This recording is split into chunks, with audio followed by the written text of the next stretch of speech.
Land Cruiser owners love to remove the active hydraulic suspension on their vehicles, but often that's because they need maintenance, not replacement. The weight of the car is split between springs at the back and this torsion beam system at the front, and then hydraulic pressure for the rest, along with accumulators and globes on each corner. Now, the springs and the beams, they inevitably lose their strength and start to sag.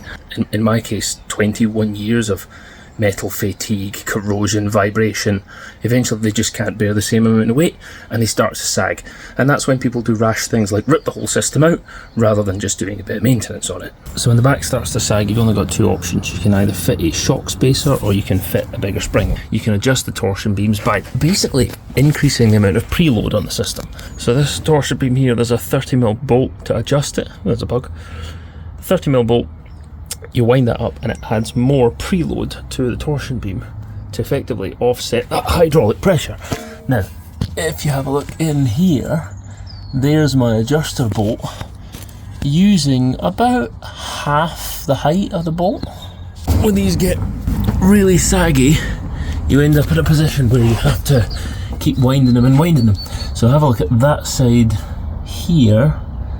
This side is using more than half of the adjustment. So at some point this will need re-indexed again. What have we got there? Maybe 7 or 8 threads left of adjustment on that side. And when you run out of threads, you have to re-index the torsion bars using that bracket there. And some people will just remove the entire system, but that's a bit of a nuclear option when there are adjustments that you can make. So let's head down to the warehouse and I'll show you how to do that. 11 minutes later. Hopefully this saves you some time because this job is a bit of a pain. It's not complicated, but it requires some physical labour. 2 nuts on each side of the torsion bar bracket. I am on the front right hand side of the vehicle, which would be the driver's side for here in the UK. 22mm bolt either side, take that off. And then this splined doohickey, this bracket comes out that way and the bar pushes in. Now, the way I did that, I used a lever, got my lever through this neat little hole in the bottom, and I pushed on, well, it just moved again, I pushed on the bracket while giving it a gentle, oh so gentle, love tap with the mallet here. And that vibration nudged it oh so slowly out that way.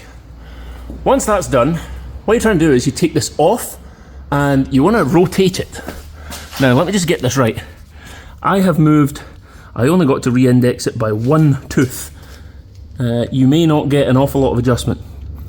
I have effectively rotated the bar this way by moving the bracket that way 1 spline and remounting it. So I only managed to move 1 spline tooth. At the back here, I've got a cable tie which holds up the mount end of the torsion bar, and this adjustment bolt is all the way to the maximum length that it can manage without actually falling out of the hole. And I'm just using a gearbox jack to hold up the weight of the back, because this is a bit tricky if you're doing it with 1 person. So again, hold the mount side up, extend the arm all the way down, and that allows you to rotate your bar that way and your bracket that way. Then I just gotta love tap it all back together again.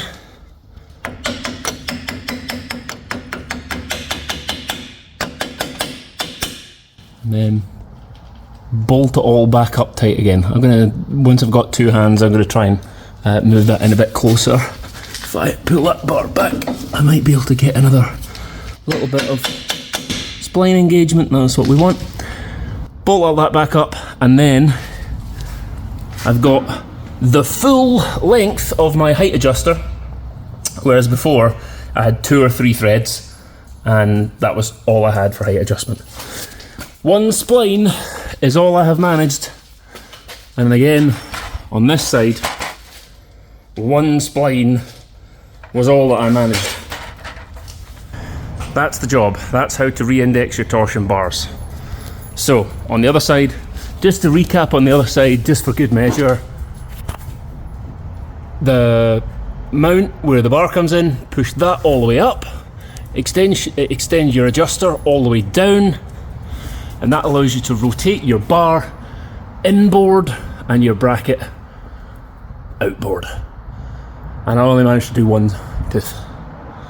But that one tooth means that instead of having all my adjuster, I'm only using about half of it now. And that's it, fully loaded up and back to spec. That is how you do it. I hope that video was useful. It's very hard to find information, but that's how you do it. Well, I hope that was helpful. An awful lot of people sort of in the early 2010s had these cars and then they've fallen off the planet. So not a lot of specific information to be found on YouTube, which is why I'm trying to add some now. So if this video was helpful, do let me know. If there are other ones that you'd like me to make, again, hit it in the comments, and subscribe if you want to see more of our videos. Thanks for watching, everyone. Stay safe, make good decisions if you can, and I'll see you in another video.